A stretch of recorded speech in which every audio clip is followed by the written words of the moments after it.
Hello, everybody, and welcome to Because Why, and I'm so excited. I get to talk about sports.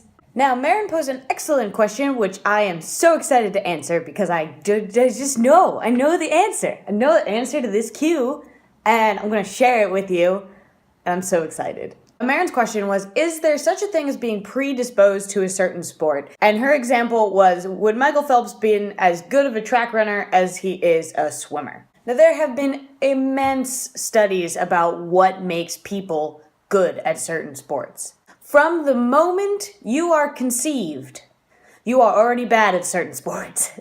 And now let me explain this a little more. Genetically speaking, there is certain body types that allow you to be better at sports naturally. So since Marin mentioned Michael Phelps, I'm going to talk a little bit about swimming first, and then I'm going to talk about my own sport. Michael Phelps basically has the perfect body type to be a swimmer. With his long torso and very triangular shape, it's ideal for that kind of activity. Having such a long torso puts your center of mass and also your lungs in the perfect spot for floating. Also, with broad shoulders, it's much easier for you to float. Apparently, that's what I just learned. So the question is, could Michael Phelps have been as good of a runner or any other sport? Maybe. But here's what happened. You may wonder why it seems like all good hockey players come from Canada, or why all good football players are generally from the South. That's because it quite literally takes a village to raise an athlete, and an athlete who's good at what they do for that matter. Let's think about all the stars that had to align for Michael Phelps to end up where he is with all those gold medals. Not only did baby Michael Phelps have to show interest in swimming and promise in swimming, but baby Michael Phelps' mom had to continuously take him to swim practice. He had to start out in an environment with good coach and good teammates. Seriously, imagine if just one person had been super duper mean to baby Michael Phelps and he never wanted to swim again because he quit the team and he was so miserable. But luckily that didn't happen. As he aged, then the pressure gets flipped around to him. You not only need to have the mental and physical fortitude to push through workouts like that and want to get better, you have to have a positive attitude to push through tough times. You got to be relaxed enough to be good under pressure, and you got to be focused enough to win the freaking Olympics. So, of course, everyone looks at Michael Phelps and sees him as just sort of like this freak of nature, like he was just born to swim, right? And the answer is, yeah, probably, but a lot of other things had to happen, and a lot of people had to do a lot of hard work to get there. Michael Phelps has been swimming for years. It didn't happen overnight. He didn't just jump into a pool and then beat all your...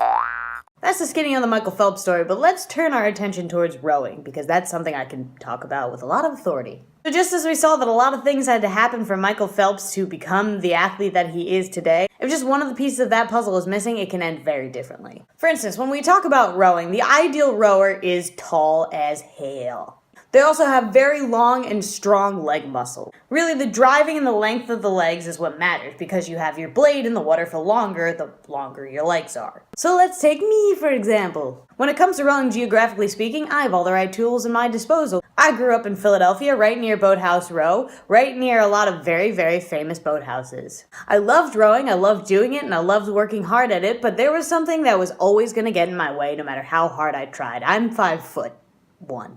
Just like I said, the moment you are conceived, you're already predisposed to be bad at some sports. I could have worked 3 times as hard as the rower next to me, and if they were a foot taller, they would have simply been better. And that's just kind of what it is at the end of the day. And you could say to yourself, Kat, doesn't that just mean you're predisposed to being a coxswain? And the answer is probably yes, but then we get into injury.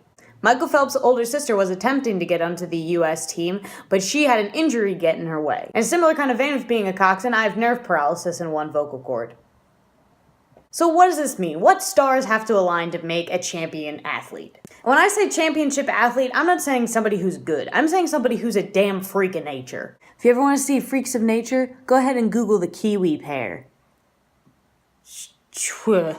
So here are the stars that need to align. You need to be born with the right genetics in the right area so you can be exposed to the type of high-class coaching that you need. After that, you need to find a love of the sport and a love of working hard, because honestly, if you hate it, you're not going to keep doing it. Then through your career, you have to keep on top of injury and make sure that your body is staying healthy for that goal. Then things get a little bit tricky from there. It has to become your main focus from then on, and only the athlete can make that decision. If Michael Phelps had simply decided that he would rather go and hang out with his friends as opposed to go to swim practice, that kind of would have been the end of it. He has to decide that that's more important to him in life. So Marin, to answer your question, yes, there is such a thing as being predisposed to being good at a certain sport.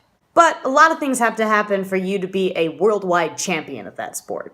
So with the new Star Wars movie coming up, I thought it was only a matter of time before we brought this up. So Marin, my question for you is, why were the prequel movies, that is 1, 2, and 3 of the Star Wars series, considered such a failure? That is all for Because Why. Thank you very much for watching, and we will see you next time. Hi, puppy.